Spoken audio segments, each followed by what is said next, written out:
नमस्कार दोस्तों, आप हैं हिंदी मंत्र चैनल पर मेरे यानी चिरंजीव भारद्वाज के साथ। दोस्तों, हम आपके लिए समय समय पर परीक्षाओं के लिए उपयोगी सामग्री उपलब्ध करवाते रहते हैं। आपने अभी तक हमारे चैनल को सब्सक्राइब नहीं किया है तो जरूर करें, जिससे आपको नए वीडियोस के लिए मैसेज समय पर मिलते रहे। दोस्तों, आज हम 9th क्लास की सीबीएसई की क्षितिज के पाठ 9 कबीर की साखियों और पदों का अध्ययन करेंगे। सबसे पहले हम यहाँ संकलित की गई साखियों और पदों में क्या है इस बारे में बात करते हैं। दोस्तों, यहाँ संकलित साखियों में प्रेम का महत्व, संत के लक्षण, ज्ञान की महिमा, बाह्य आडंबरों यानी ईश्वर की प्राप्ति के लिए जो फालतू के ढकोसले, फालतू के दिखावे आदि भावों का विरोध यहां किया गया है। पहले शब्द में, पहले पद में बाह्य आडंबरों का विरोध एवं अपने भीतर ही ईश्वर की व्याप्ति का संकेत है, यानी ईश्वर हमारे अंदर ही व्याप्त है, हमारे अंदर ही मौजूद है, इस बात का संकेत है। तो दूसरे शब्द में ज्ञान की आंधी के रूपक के सहारे ज्ञान के महत्व का वर्णन है, यानी ज्ञान की जो आंधी आती है उस आंधी के आ जाने के बाद में मनुष्य के मन में, मस्तिष्क में, चित्त में क्या परिवर्तन हुआ है उसका वर्णन है। कबीरदास जी कहते हैं कि ज्ञान की सहायता से मनुष्य अपनी दुर्बलताओं से मुक्त हो जाता है, अर्थात मनुष्य की जो कमजोरियां हैं वो दूर हो जाती है। सबसे पहले हम जाने कि साखियां क्या है। तो साखी शब्द साक्षी से बना है, साक्षी शब्द से बना है। कवि ईश्वर को साक्षी मानकर कहता है, वही साखी है। साखियां दोहा छंद में लिखी गई हैं और प्रत्येक दोहे का विषय अलग अलग है। यहां जो दोहे हैं उन प्रत्येक दोहों का विषय अलग अलग है। इन साखियों में प्रेम, भक्ति, ज्ञान आदि का उल्लेख है और हिंदू मुसलमानों को सांप्रदायिक एकता की सीख यहां दी गई है। तो सबसे पहले हम पहली साखी के बारे में चर्चा करते हैं। पहली साखी है, मान सरोवर सुभर जल हंसा केली कराही, मुक्ता फल मुक्ता चुगे अब उड़ी अनतन जाहे। कबीरदास जी कहते हैं कि मानसरोवर झील जल से लबालब, सुभर यानी लबालब बहुत अच्छी तरह से भरी हुई है। उसमें हंसा केली कराही अर्थात उसमें हंस क्रीड़ा कर रहे हैं, हंस खेल रहे हैं। मुक्ताफल मुक्ता चुगे अर्थात मुक्ताफल मोती रूपी फल, वे मोतियों को चुगते हैं और ऐसे अब उड़ी अनतन जाहे, और ऐसे आनंददायक स्थान को छोड़कर अन्यत्र नहीं जा रहे हैं।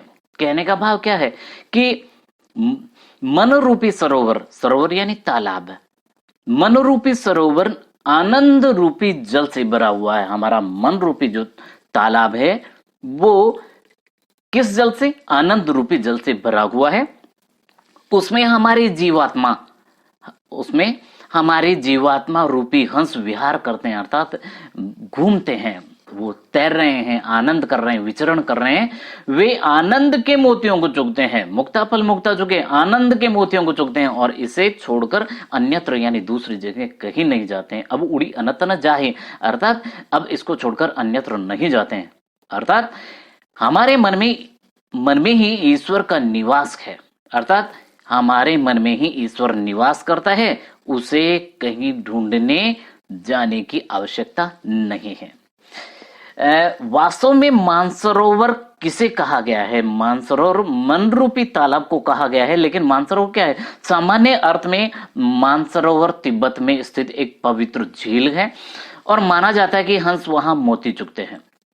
कबीर का आशय यह है कि मन में मानसरोवर के समान पवित्र झील है और यह जीवात्मा के रूप में ईश्वर ऐसे ही निवास करता है जैसे मानसरोवर में हंस निवास करते हैं, वैसे ही ईश्वर भी हमारे मन में निवास करते हैं।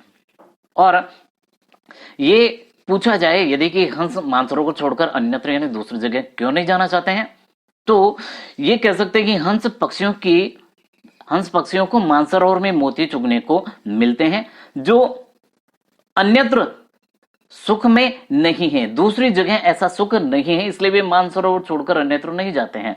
तो यहां जो पहली साखी है उसमें यही कहा गया है कि मानसरोवर और मोती के रूप से स्पष्ट किया गया है कि पवित्रता में ही ईश्वर का निवास है।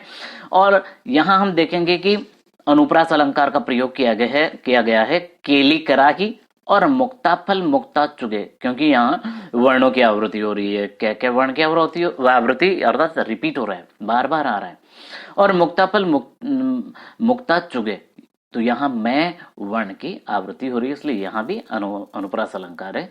यानी अनुप्रास अलंकार वहां होता है जहां वर्णों की आवृत्ति, वर्णों का रिपीटेशन, अक्षर बार बार आते हैं। तो और हमने देखा कि यहाँ दोहा छंद और सरल ब्रज भाषा का प्रयोग किया गया है। तो सीधी सी बात यह हुई कि पहली जो साखी है उसका भाव यह हुआ कि मन रूपी सरोवर आनंद जल से भरा हुआ है, उसमें हमारी जीवात्मा रूपी हंस विहार करते हैं, वे आनंद के मोतियों को चुगते हैं और इसे छोड़कर अन्यत्र कहीं नहीं जाते हैं। अर्थात कहने का भाव यह है कबीरदास जी का कि हमारे मन में ही ईश्वर निवास करता है, उसे ढूंढने कहीं और जाने की आवश्यकता नहीं है। चलते हैं अगले साखी के बारे में बात करते हैं। प्रेमी ढूंढत मैं फिरो प्रेमी मिले न कोई, प्रेमी को प्रेमी मिले सब विष अमृत होई। कबीरदास जी कहते हैं कि मैं यानी स्वयं कबीरदास कह रहे हैं कि मैं सच्चे ईश्वर प्रेमी को ढूंढता फिर रहा हूं, प्रेमी ढूंढत मैं फिरो, मैं सच्चे ईश्वर प्रेमी को ढूंढ रहा हूं। यहां प्रेमी का भाव क्या है? सच्चा ईश्वर प्रेमी। मैं सच्चे ईश्वर प्रेमी को ढूंढता फिर रहा हूं, पर ऐसा प्रेमी मुझे कोई नहीं मिला, प्रेमी मिले न कोई, मुझे सच्चा ईश्वर प्रेमी कोई नहीं मिला। जो ईश्वर का सच्चा प्रेमी है उसे ही सच्चा प्रेमी मिलता है। प्रेमी को प्रेमी मिले अर्थात जो ईश्वर का सच्चा प्रेमी है उसे ही प्रेमी मिलता है और सब विष अमृत होए। और जब ऐसा होता है तब मन की सारी बुराइयों का विष, मन में जितनी भी बुराइयां हैं वो विष अच्छाइयों का अमृत बन जाता है, अर्थात सारी बुराइयां अच्छाइयों में परिवर्तित हो जाती है। तो ये कहा है दूसरी साखी में। यहां ये कहा गया है कि दो ईश्वर प्रेमियों के मिल जाने पर बुराइयों का जहर भी अमृत बन जाता है, सर्वत्र अच्छाइयां ही अच्छाइयां आ जाती हैं। बात करते हैं तीसरी साखी के बारे में। हस्ती चढ़िए ज्ञान को सहज दुलीचा डारी, स्वान रूप संसार है भूखन दे झक मारी। यहां सहज का अर्थ हुआ है कि सहज शब्द का प्रयोग कबीर जी ज्ञानमार्गी कवियों ने किया है। कबीर जैसे ज्ञानमार्गी कवियों ने किया है। सहज का भाव है सरल प्रकृति, प्राकृतिक भाव से या सरल तरीके से समाधि स्वाभाविक रूप से लग जाए उसे सहज समाधि या सहज भाव कहते हैं।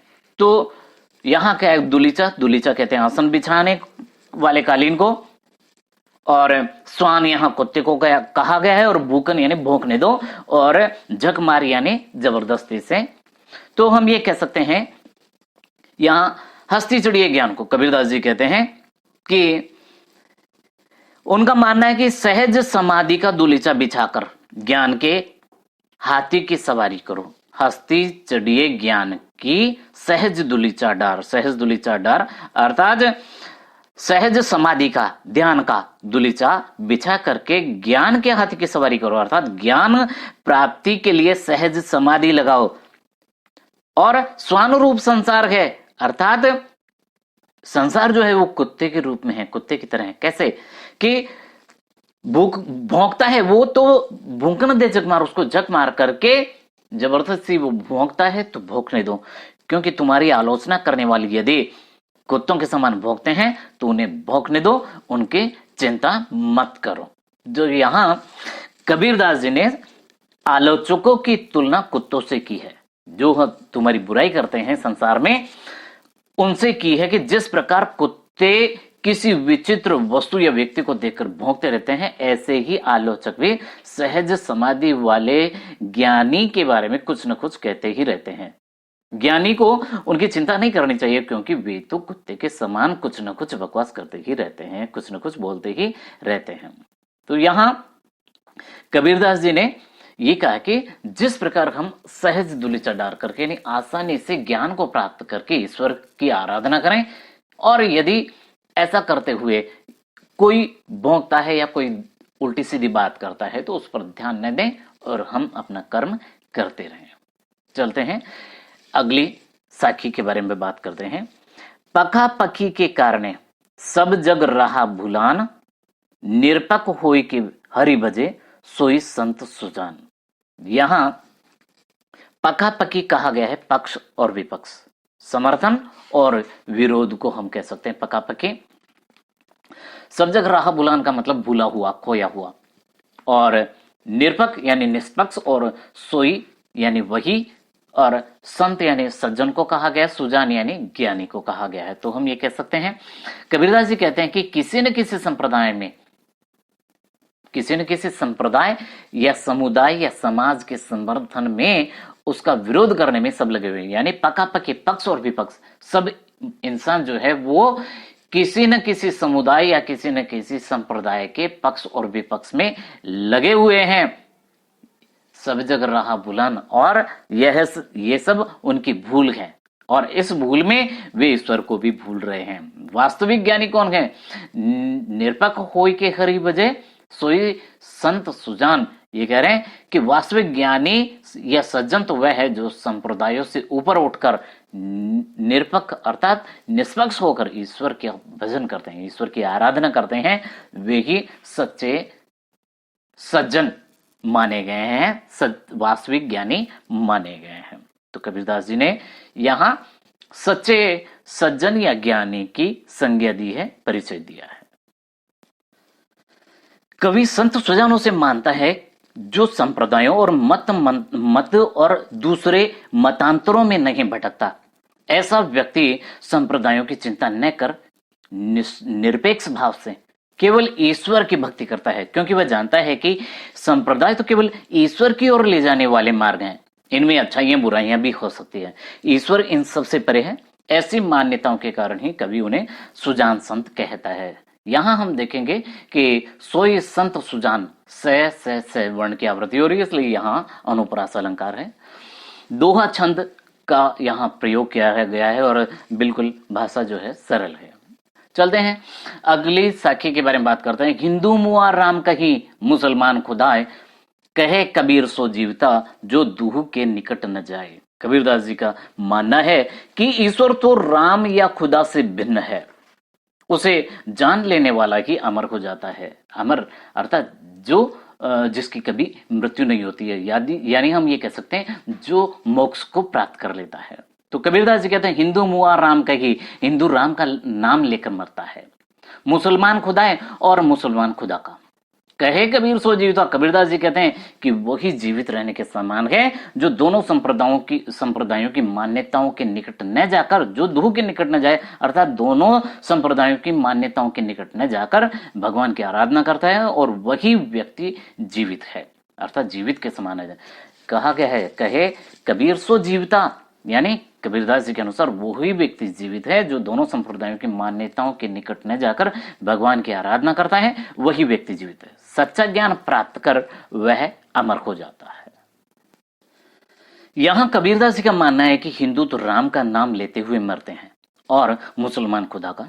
इससे ऐसा लगता है जैसे दोनों की ईश्वर अलग अलग हों, लेकिन ऐसा नहीं है। कबीर की मान्यता है कि ईश्वर राम रहीम से परे है। दोनों हिंदू और मुसलमान दोनों के निकट जाने पर उनके मान्यताओं और विश्वासों में विरोध लगता है। दिखावे के लिए राम और खुदा का नाम लेने वाले आखिरकार मरते ही हैं, पर जो इनके निकट न जाकर निष्पक्ष भाव से भगवान का ध्यान करता है उसे सच्चा ज्ञान प्राप्त होता है, और सच्चा ज्ञान प्राप्त होना ही जीवित रहना है। इसलिए कबीर कहते हैं कि वही जीता है जो दोनों से दूर रहे। चलिए अगली साखी की बात करते हैं। काबा फिरी काशी भया, राम ही भया रहीम, मोट चून मैदा भया, बैठ कबीरा जिम। यहाँ काबा, काबा मक्का मदीना मुसलमानों का जब पवित्र तीर्थ स्थल है उसका, उसके बारे में कबीरदास जी ने कहा। और काशी जो वाराणसी में काशी है हिंदुओं का जो तीर्थ स्थल है उसका वर्णन यहाँ किया गया है। और मोटजुन मोटा आटा, मोटजुन मतलब मोटा आटा, और जिम का मतलब भोजन करने से है। तो कबीरदास जी ने कहा है कि साधुओं के से स्पष्ट अंदाज में हिंदू मुसलमानों की एकता पर बल दिया है। उन्होंने हिंदुओं और मुसलमानों की एकता पर बल दिया है। वे कहते हैं काबा ही काशी है, काबा ही काशी है, अर्थात काबा ही काशी के समान है और राम ही रहीम है। पर यह एकता और समानता का विचार आ जाता है तो मानो मोटा आटा ही मैदा बन जाता है। यानी वो दोनों, मोटा आटा जो है जब बिल्कुल बारीक पीस दिया जाता है तो मैदा के समान बन जाता है। तो यहां एकता का भाव कबीरदास जी कह रहे हैं कि कबीर जैसा साधक तभी भोजन कर सकता है, अर्थात दोनों धर्मों में एकता की दृष्टि महत्वपूर्ण है। कबीरदास जी कहते हैं कि काबा फिर काशी भैया, राम ही भैया रहीम। कहने का भाव काबा ही काशी और राम ही रहीम है। और मोट चुन मैदा भैया, मोटा आटा बिल्कुल बारीक पीस दिया जाता है तो मैदा बन जाता है। और ऐसी जब स्थिति, एकता की स्थिति जब हो जाती है तो बैठ कबीर जिम कबीरदास जी, तब वहां एकता का भाव जब आ जाता है तो तब वहां भोजन कर सकते हैं, भोजन करते हैं। तो यहां कबीरदास जी काबा के और काशी के एक हो जाने का मतलब यह है कि काबा मुसलमानों का तीर्थ है और काशी हिंदुओं का। ज्ञानी भक्त इनमें भेद नहीं करता है, उसके लिए जैसा काबा वैसी ही काशी और जैसा राम वैसा ही रहीम। इस प्रकार वह हिंदू और मुसलमान विचारों को एक समान मानता है। काबा, काशी या राम रहीम में भेद करना मानो मोटा आटा है, और जब हम दोनों में समानता देखते हैं तो उस मोटे आटे को ही बारीक मैदे में बदल रहे होते हैं, तब कोई भेदभाव नहीं बचता। कबीर कहते हैं कि यह दृष्टिकोण की हमें तृप्त करता है, राम रहीम या काबा काशी एक ही है। तो यहां हिंदू और मुसलमान का नाम न लेकर उनकी मान्यताओं काबा और काशी, राम और रहीम दोनों की ओर संकेत किया है। चलते हैं अगली साखी और अंतिम साखी के बारे में बात करते हैं कि ऊंचे कुल का जन्मिया करनी ऊंचन होए, सुवर्ण कलश सुरा भरा साधु निंदा सोए। यानी ऊंचा कुल यानी अच्छा खानदान, अच्छा परिवार, जन्मिया यानी जन्म लेना, और करनी यानी उसके काम काज से का अर्थ लिया गया है। सुवर्ण कलश यानी सोने का मटका, और सुरा यहाँ शराब से लिया गया है। साधु यानी सज्जन, और निंदा जो करते हैं किसी की बुराई से लिया गया है। तो कबीरदास जी कहते हैं कि कबीर कहते हैं कि कुल की अपेक्षा यानी परिवार खानदान की अपेक्षा काम महत्वपूर्ण होते हैं। ऊंचे कुल में जिसने जन्म पाया है, ऊंचे कुल का जन्म यानी ऊंचे कुल में अच्छे परिवार में जिसने जन्म पाया है, वह अच्छा कार्य न करे करनी ऊंच न होए। यदि वह अच्छे कार्य न करे तो वह निंदनीय होता है, उसकी निंदा की जाती है। केवल अच्छे कुल में जन्म लेना और पाप कर्म करना ऐसे होता है जैसे सुवर्ण कलश सुरा भरा साधु निंदा सोई। जैसे सुवर्ण कलश यानी सोने का घड़ा, सुरा भरा उसमें शराब भरी हुई, घड़ा तो सोने का है लेकिन उस शराब से भरा हुआ है। तो इस प्रकार पवित्र साधु पवित्र और कीमती धातु के कारण घड़े की प्रशंसा नहीं करते, वरन शराब से भरा होने के कारण उसकी निंदा करते हैं। तो कहने का भाव क्या है कि यदि कोई व्यक्ति उच्च कुल में जन्म लेता है और उसके कर्म अच्छे नहीं होते हैं तो लोग उसकी तारीफ न करके उसकी निंदा करते हैं। तो हम ये कह सकते हैं कि अच्छे कुल में जन्म होना तो केवल एक संयोग है। ऊंचे कुल में जन्म लेने से ही आदमी ऊंचा नहीं हो जाता। यदि कुलीन व्यक्ति नीच कर्म करे, अच्छे कुल वाला व्यक्ति नीच कर्म करे तो वह निंदनीय है। इसलिए कुल की अपेक्षा कर्मों का महत्व अधिक है। यहां भी हम देखेंगे कि दोहा छंद है और भाषा एकदम सरल है। तो कबीर ने स्वर्ण कलश का उदाहरण यह समझाने के लिए दिया है कि सोने जैसे कुल में जन्म लेने वाला कोई व्यक्ति ऊंचा नहीं होता। सोना पवित्र और कीमती धातु मानी जाती है, पर इसमें इतने से ही सोने के घड़े की प्रशंसा नहीं होती है। यदि उस सोने के घड़े में अपवित्र शराब है तो सज्जन उसकी निंदा ही करेंगे, उससे दूर रहने को ही कहेंगे। तो ये थी साखियां। अब हम बात करते हैं पद के बारे में। पहला पद है मोह को कहां ढूंढे बंदे। तो यहां कबीर ईश्वर को पाने के लिए हिंदू और मुसलमान दोनों की उपासना पद्धति को अपर्याप्त मानते हैं। उनका विचार है कि ईश्वर इनसे परे है, ईश्वर इनसे आगे है। इस पद में स्वयं ईश्वर बता रहे हैं कि वह कहाँ निवास करता है और उसे कैसे प्राप्त किया जाता है, किया जा सकता है। इस बात को इस पद के माध्यम से ईश्वर स्वयं कह रहे हैं। कबीर ने लिखा है कि मोको कहाँ ढूंढे बंदे, मैं तो तेरे पास में। ईश्वर मनुष्य से कह रहा है कि हे मनुष्य, तुम मुझे कहाँ ढूंढ रहे हो, मैं तो तुम्हारे ही पास हूं। ना मैं देवल में, ना मैं मस्जिद, यानी ना तो मैं देवालय में हूं, ना तो मैं किसी देवालय में रहता हूं, ना ही किसी मस्जिद में, ना काबे कैलाश में, ना ही काबा और कैलाश जैसे तीर्थ स्थानों में, ना तो कोने क्रियाकर्म में, न ही योग बैराग में। इसी प्रकार कबीरदास जी कहते हैं कि किसी प्रकार के कर्मकांड में, धार्मिक अनुष्ठान में या योग साधना या संन्यास में भी मुझे नहीं पाया जा सकता।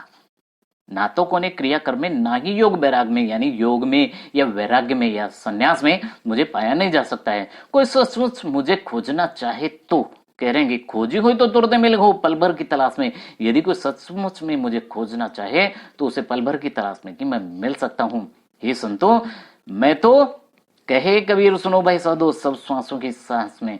कबीरदास जी कहते हैं कि हे संतो, मैं तो हर जीवधारी की सांस में बसा हूं, प्रत्येक मनुष्य के सांस में मेरा निवास है। तो यहां कभी मोको कहां ढूंढे, मोको मतलब मुझे, देवल देवालय के लिए कहा गया है, और कैलाश हिंदुओं का तीर्थ स्थान कैलाश के बारे में कहा गया है। क्रियाकर्म कर्मकांड में, और योग वैराग्य योग साधना और संन्यास से लिया, संन्यास के अर्थ में लिया गया है। तुरते अर्थात तुरंत, मिली हूं मिलूंगा, और तलाश यानी खोज, श्वास अर्थात सांस में।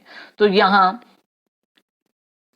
ईश्वर कहता है कि मैं मनुष्य ईश्वर को पाने के लिए, यहां मनुष्य ईश्वर को पाने के लिए मंदिर जाता है, मस्जिद में प्रार्थना करता है, कर्मकांड करता है, यज्ञ हवन इत्यादि करता है, और अपने अपने धर्म की मान्यता के अनुसार तीर्थ यात्रा करता है। तो ईश्वर का निवास सब तीर्थों के भीतर है। ईश्वर का निवास सब तीर्थों के भीतर है, ऐसा मानता है। हर जीवित प्राणी के भीतर आती जाती सांस उसके जीवित होने का प्रमाण है, और उन सांसों की सांस अर्थात जीवन ईश्वर ही है। इसलिए ईश्वर को बाहर नहीं, अपने भीतर पाया जा सकता है। इसके लिए हमें तीर्थ व्रत पूजा उपासना के स्थान पर अंतर्मुखी होना पड़ेगा, अपने आप को जानना पड़ेगा, और यह अनुभव करना होगा कि हमें जो जीवन है वही ईश्वर है। दोस्तों, अब हम दूसरे पद के बारे में चर्चा करते हैं। संतो भाई आई ज्ञान की आंधी रे। तो इसमें बहुत से कठिन शब्द देखेंगे हम। यहाँ ज्ञान की प्राप्ति और आंधी के आने के बाद में क्या क्या परिवर्तन होते हैं उनका यहाँ वर्णन किया है। ब्रह्म संदेह को कहते हैं टाटी, जो छप्पर होता है उसके लिए कहा गया है। उड़ानी उड़ गई है, और माया दौलत को कहा गया है। हिति यानी हमारी भलाई को, चित्त मन को कहा गया है, और द्वे यानी दो, थुणी यानी जो खंबे होते हैं उनको कहा गया है। गिरानी यानी गिर गई, मोह जो अज्ञान है उसको मोह कहा गया है। बलेंडा यानी छप्पर को सहारा देने वाली जो लकड़ी होती है उसको कहा गया है। यहाँ तृष्णा, तृष्णा मतलब तृष्णा लालच, और छानी यानी छावन जो होती है, छप्पर जो बना होता है उसको, कुबुद्धि दुर्गति बैड थॉट्स जो हमारे होते हैं उनके बारे में कहा गया है। भांडा फूटा यानी भेद खुल जाना, रहस्य खुल जाना, और भांडा का मतलब कच्चे बर्तन का भी अर्थ यहां लिया जाता है। ऐसे योग के लिए कहा गया है जुगति यानी यत्न, योजना, प्लानिंग, और ऐसे निर्चु यानी बिल्कुल ही निश्चित रूप से, और चुवे नहीं टपकना, पानी नहीं टपकना। कूड़ा कपट अर्थात गंदगी, काया यानी शरीर को कहा गया है। निकसे यानी निकल गया, और जान यानी जानना समझना। जलबूटा यानी पानी जो फैला हुआ है वो। बीन यानी भीग गया, और भान यानी सूरज, और तम यानी अंधकार। खीना यानी क्षीण हो जाना, नष्ट होना, कम हो जाना। जो चलते हैं बात करें, संतो भाई आई ज्ञान की आंधी रे, ब्रह्म की टाटी सबे उड़ानी, माया रखी न बांधी। कबीर की भक्ति ज्ञान मार्ग की भक्ति थी। वे ज्ञान के महत्व को देते हुए कहते हैं कि हे संतो, ज्ञान की आंधी चल पड़ी है। संतो भाई आई ज्ञान की आंधी रे, कह रहे हैं कि ज्ञान की आंधी चल पड़ी है। ज्ञान की आंधी से क्या परिवर्तन हुआ? ब्रह्म की टाटी सबे उड़ानी, यानी ज्ञान की आंधी से संदेह की टाटी उड़ गई है। टाटी जो छप्पर होता है वो, संदेह की टाटी उड़ गई है, और माया रही न बांधी, और हमारे मन में जो माया का जो भाव था, माया के प्रति मोह का जो भाव था, वो बंधा नहीं रहा। और मुक्त हो गई, माया बंधी नहीं रही, मुक्त हो गई, स्वार्थ की वृत्ति के खंभे ढह गए, हित चित्त की द्वैथुण गिरानी। हित यानी हमारा भला, भला मतलब स्वार्थ, हित चित्त की द्वैथुण गिरानी, मोह बलिंदा टूटा। तो स्वार्थ वृत्ति के खंभे ढह गए, मोह की कड़ी टूट गई और तृष्णा की झोपड़ी उलट पड़ी। तृष्णा छानी परी घर ऊपर, यानी तृष्णा लोभ लालच का जो छप्पर था वो भी उल्टा पड़ गया, कुमति का भांडा ही फूट गया। अर्थात कुमति में जो भेद था वो खुल गया है। यहां हम ये कह सकते हैं कि भांडा मतलब मिट्टी का जो बर्तन है, आंधी आती है तो वो मिट्टी का बर्तन भी फूट गया और वैसे रहस्य जो था वो खुल गया। फिर कह रहे हैं कुबुद्धि का भांडा फूटा, हमारे जो मन में बुरे विचार थे वो बुरे विचार दूर हो गए हैं। जोग जुग अधिकर संतो बांधी, ऐसा होने पर सब जब ज्ञान की प्राप्ति हुई उसके बाद जोग जुगति कर संतोबादी यानी योग की युक्ति से ये ऐसे बांधी गई कि पानी नहीं टपक सकता। निर्चुचुए ने पानी, बिल्कुल इसमें पानी नहीं टपक सकता। कूड़ कपट काया का निक्स्या, अर्थात हमारे इस शरीर का कपट रूपी कूड़ा कबाड़ जो भी है वो कचरा निकल गया है। हरि की गति जब जानी तभी ईश्वर की गति समझ में आई, यानी ईश्वर की गति, ईश्वर को जब हमने जाना, ज्ञान की प्राप्ति हुई, तब हमारे मन में जो बुरे विचार थे वो सब मन से बाहर निकल गए।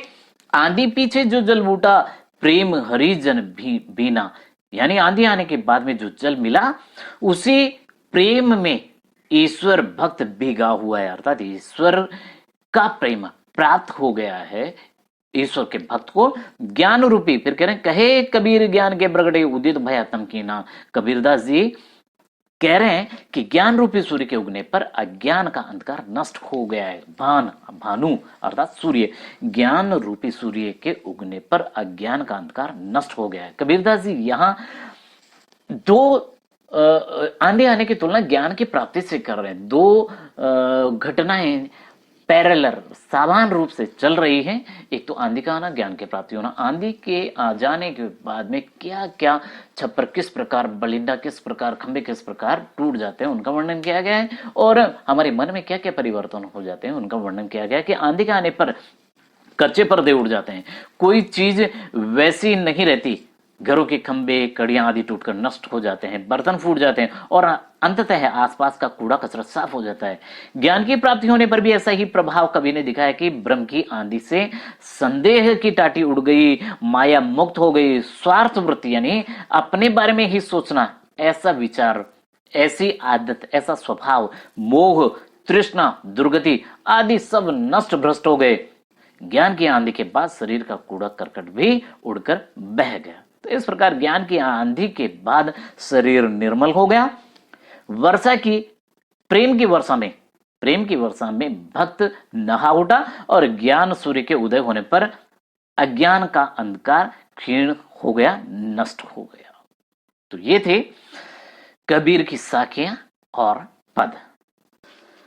और अंत में हम इस पार्ट के इंपॉर्टेंट क्वेश्चंस के बारे में बात करते हैं जो अक्सर एग्जाम में आ जाया करते हैं। पहला प्रश्न है, कवि कबीर किसे सुजान संत मानता है और क्यों? दूसरा है, मनुष्य ईश्वर को पाने के लिए प्राय क्या क्या करता है? अगला प्रश्न है, कबीर दास जी ने ज्ञान की प्राप्ति और आंधी आने में क्या क्या समानताएं प्रदर्शित की है? अगला प्रश्न है, किसी भी व्यक्ति की पहचान उसके कुल से होती है या उसके कर्मों से? तर्क सहित उत्तर दीजिए। और अंतिम महत्वपूर्ण प्रश्न है, कबीर ने ईश्वर को सब श्वासों की सांस में क्यों कहा? तो ये थे कुछ खास महत्वपूर्ण प्रश्न जो अक्सर एग्जाम्स में आ जाया करते हैं। उम्मीद है ये वीडियो आपके लिए उपयोगी होगा। यदि ऐसा है तो लाइक करें, शेयर करें, कमेंट करें और हाँ, सब्सक्राइब करना ना भूलें। मिलते हैं एक और नए टॉपिक के साथ। स्वस्थ रहें, मस्त रहें। जय हिंद, जय भारत।